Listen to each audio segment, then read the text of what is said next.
वीर सुरेंद्र साई। वीर सुरेंद्र साई एक भारतीय क्रांतिकारी थे जिन्होंने अपना जीवन भारत में ब्रिटिश शासन के खिलाफ लड़ते हुए बिताया।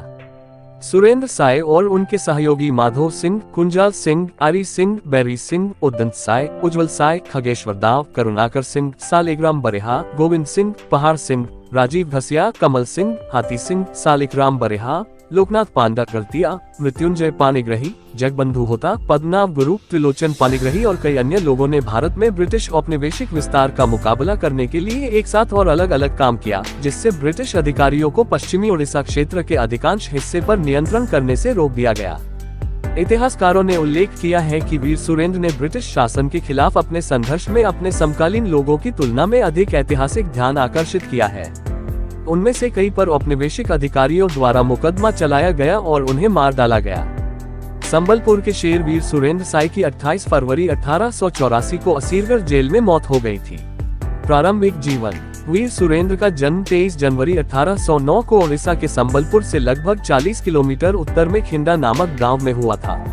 वह धर्म सिंह की 7 संतानों में से एक थे। परिवार संबलपुर राज्य के शासक कबीले का हिस्सा था। वह संबलपुर के शासक मधेकर साई के पुत्र अनिरुद्ध साई द्वारा शुरू की गई शाखा से संबंधित था। सिंहासन के लिए विद्रोह। 1827 में संबलपुर के शासक राजा महाराजा साई की बिना वारिस के मृत्यु हो गई। ब्रिटिश सरकार ने उनकी विधवा रानी मोहन कुमारी को राज्य के शासक के रूप में स्थापित किया। यह उन स्थापित मानदंडों के खिलाफ था जहां केवल पुरुष शासक ही आबादी के लिए स्वीकार्य थे, जिसके परिणामस्वरूप अशांति फैल गई और मान्यता प्राप्त शासक और अन्य के बीच संघर्ष बढ़ गया। संबलपुर की गद्दी के दावेदार। सुरेंद्र साई शासक वंश के वंशजों में से एक होने के नाते सबसे प्रमुख दावा था। समय के साथ रानी मोहन कुमारी अलोकप्रिय हो गई। उनकी भू राजस्व नीति ने गोंड और बिंझाल आदिवासी जमींदारों और प्रजा को संतुष्ट नहीं किया, जिन्हें अंग्रेजों को सत्ता के नुकसान का संदेह था। ब्रिटिश अधिकारियों ने रानी मोहन कुमारी को सत्ता से हटा दिया और शाही परिवार के वंशज नारायण सिंह को संबलपुर का राजा बना दिया। ब्रिटिश सरकार ने उत्तराधिकार के लिए सुरेंद्र साई के दावे की अनदेखी की। नारायण सिंह के शासन में विद्रोह छिड़ गया। सुरेंद्र साई और उनके करीबी सहयोगियों गोंड जमींदारों ने कई अशांति पैदा की। ब्रिटिश सैनिकों के साथ एक मुठभेड़ में सुरेंद्र साई, उनके भाई उदित साई और उनके चाचा बलराम सिंह को पकड़ लिया गया और हजारीबाग जेल भेज दिया गया, जहां बलराम सिंह की मृत्यु हो गई। 1849 में राजा नारायण सिंह की मृत्यु हो गई। लैप्स के सिद्धांत के आधार पर लॉर्ड डलहौजी ने 1849 में संबलपुर पर कब्जा कर लिया, क्योंकि नारायण सिंह के उत्तराधिकारी के लिए कोई पुरुष उत्तराधिकारी नहीं था। 1857 के विद्रोह के दौरान सिपाहियों ने सुरेंद्र साई और उनके भाई उदित साई को मुक्त कर दिया। सुरेंद्र साई के नेतृत्व में संबलपुर में अंग्रेजों का विरोध जारी रहा। उन्हें उनके भाइयों, बेटों, रिश्तेदारों और कुछ जमींदारों का समर्थन प्राप्त था। विद्रोह। वीर सुरेंद्र ने उच्च जातियों और ब्रिटिश औपनिवेशिक अधिकारियों द्वारा संबलपुर क्षेत्र में अपनी राजनीतिक शक्ति स्थापित करने के लिए उनका शोषण करने की कोशिश के जवाब में अपनी भाषा और संस्कृति को बढ़ावा देकर संबलपुर में दलित आदिवासी लोगों के कारण का समर्थन किया। उन्होंने 1827 में 18 साल की उम्र में अंग्रेजों के खिलाफ विरोध करना शुरू कर दिया था। पहली बार उन्हें 1840 में गिरफ्तार किया गया था और हजारीबाग जेल भेजा गया था। 1857 के विद्रोह के दौरान सेनानियों द्वारा उन्हें हजारीबाग जेल से बाहर कर दिया गया था। उन्होंने अपने अभियानों को पहाड़ी इलाकों में स्थानांतरित कर दिया। उड़ीसा और 1862 में अपने आत्मसमर्पण तक अपना प्रतिरोध जारी रखा।